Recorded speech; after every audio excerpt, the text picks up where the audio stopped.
অনেকদিন ধরে ভাবছিলাম কলকাতা আর গুজরাটের খেলাটা আমি ইডেন গার্ডেনে গিয়ে দেখবো। আর যেই কথা সেই কাজ, টিকিট কেটে সোজা চলে আসলাম স্টেডিয়ামের মধ্যে নাইট রাইডার্সকে জেতাতে। তারপরে স্টেডিয়ামে এসে নিজের জায়গায় বসে প্রিয় দলটার ফ্ল্যাগটা একটু ভালো করে উড়িয়ে দেখছিলাম। তারপরে গুজরাট টাইটান্সের কয়েকটা প্লেয়ার আমাদের দিকে প্র্যাকটিস করছিল, তাদেরকেও দেখছিলাম। বন্ধুরা, তোমরা কি এই গুজরাট টাইটান্সের এই প্লেয়ার দুটোকে চিনতে পারছো? যদি চিনতে পারো অবশ্যই কমেন্ট করে জানিও। তারপরে যত সময় বাড়ছে তত স্টেডিয়ামের ভিড়টাও বাড়তে থাকছে, আর কলকাতার সমর্থকদের আবেগ ভালোবাসাও বাড়তে থাকছে। এরপর কিছুক্ষণের মধ্যে টসও হয়ে গেল, আর টস জিতলো আজকের আমাদের নাইট রাইডার। এরপরে কলকাতা নাইট রাইডার্স ফিল্ডিং এ নামে, আর আমাদের সামনে ফিল্ডিং করছিল রিঙ্কু সিং। আরে রিঙ্কু ভাই!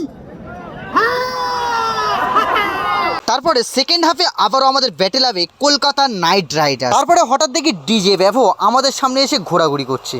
তারপরে বেশ কিছুক্ষণ পরে আমাদের সামনে রাশিদ খান এসে ঘোরাঘুরি করছে, কেননা এখন গুজরাট ফিল্ডিং করছে। তারপরে দায়িত্ব সহকারে ম্যাচটা হেরে আমরা যাই বাড়ির দিকে।